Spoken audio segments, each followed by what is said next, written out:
Tonight, for the first time, Prince Andrew speaks out.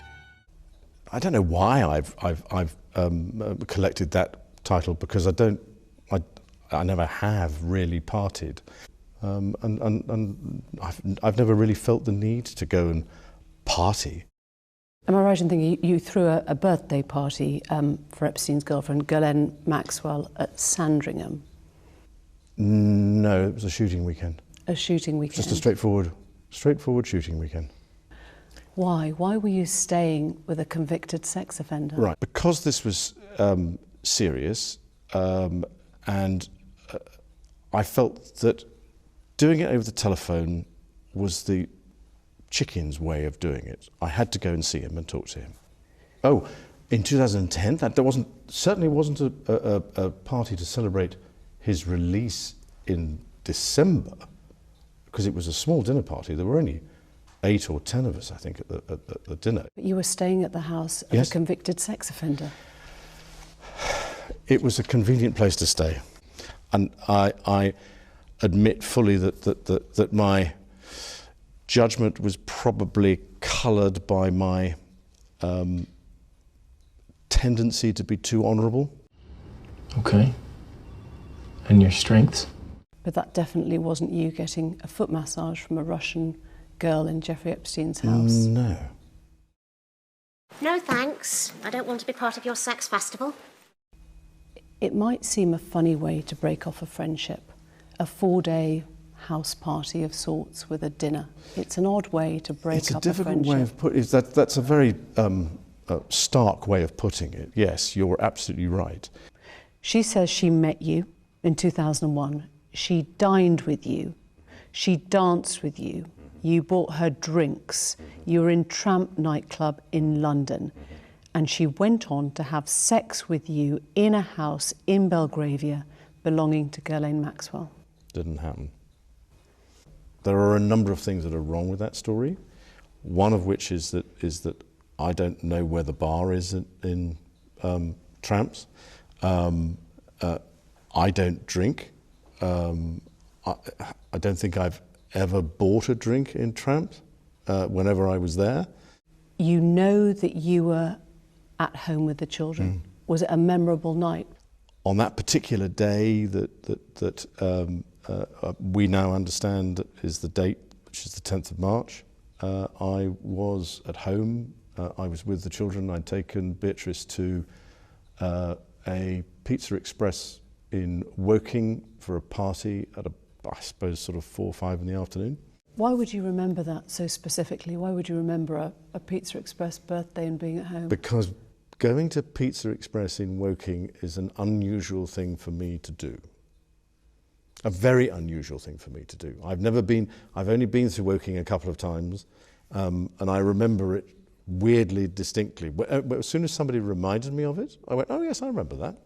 Oh yes, I remember that. She was very specific about that night. She described dancing with you and you profusely sweating, and that she went on to have bath, possibly. There's a slight problem with the sweating, because I have a peculiar medical condition, which is that I don't sweat. That's bollocks. No, go on. Or I didn't sweat at the time, and that was, oh actually, yes. I didn't sweat at the time because I had suffered what I would describe as an overdose of adrenaline in the Falklands War when I was shot at, and I simply it was almost impossible for me to sweat. She provided a photo of the two of you together. Yes. Your arm was around her waist. Yes. You've seen the photo? I've seen the photograph. How do you explain that? I can't. You think it is you next to her in the photo? Oh, it's definitely me. I mean, that's a picture of me. It's not a picture of. I don't believe it's a picture of me in London, because when I go out in London, I wear a suit and a tie. That's what I would describe as those are my travelling clothes if I'm going overseas. So I've got plenty of photographs of me dressed in those sorts of sort of kit, but not there. There was a witness there, Johanna Stolberg, who says that you did visit the house in that month. I probably did. I don't think on one of the weird things, I was staying with the because of what I was doing. I was staying with the Consul General, which is further down the street on Fifth. So I wasn't staying there. I may have visited, but no, definitely no activity. She said she had sex with you 3 times. Once in a London house when she was trafficked to you in Maxwell's house. Yes. Once in New York a month or so later at Epstein's mansion, and once on his private island in a group of 7 or 8 other girls. No. For the record, is there any way you could have had sex with that young woman or any young woman trafficked by Jeffrey Epstein in any of his residences? No. And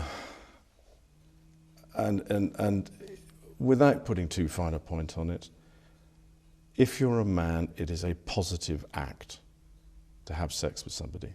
You have to take some sort of positive action. And so therefore, if you try to forget, it's very difficult to try and forget positive action. Epstein's housekeeper, also in a Florida court legal deposition, said that you visited the Palm Beach residence around 4 times a year. You got a daily massage. 4 times a year? That was what he said in a Florida court legal deposition. No.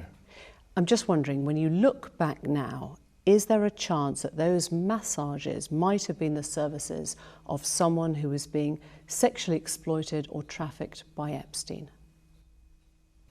From the palace. Yep. At no time did I see, witness or suspect any suspicious behaviour. Yep.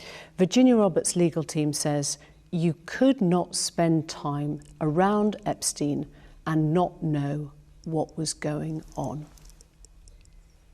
If you are somebody like me, then people behave in a subtly different way. You could not spend time around him and not know. But you'd notice if there were hundreds of underage girls in Buckingham Palace, wouldn't you? But you would notice if there were hundreds of underage girls in Jeffrey's house. Wasn't there? You seem utterly convinced you're telling the truth. Would you be willing to testify or give a statement under oath if you were asked? Well, I'm like everybody else, and I would have to take all the legal advice that there was before I was to do that sort of thing. But if push came to shove and the legal advice was to do so, then I would be duty-bound to do so. Because you've said there are many unanswered questions, Yep. Everyone affected wants closure. You would help to provide that closure. I think there's just as much closure for me as there is for everybody else. In the same way that I have questions to answer, in the sense of what was I doing? What was I doing? When was your last contact with her? It was earlier this year, funny enough, in the summer, in the summer. About what? She was here doing some rally. So even though he had by then been arrested and was facing charges of sex trafficking? No. This was early spring, I think. It was long, because when was he arrested? July. No, it was before July. And that was the last time? Yeah. Because Did you discuss Epstein at all then? No, actually, funnily enough, no, not at all. There wasn't anything to discuss about him, because he wasn't in the news. It wasn't, it was just, we'd moved on. How do you move on from this? Well, it's an interesting way of putting it.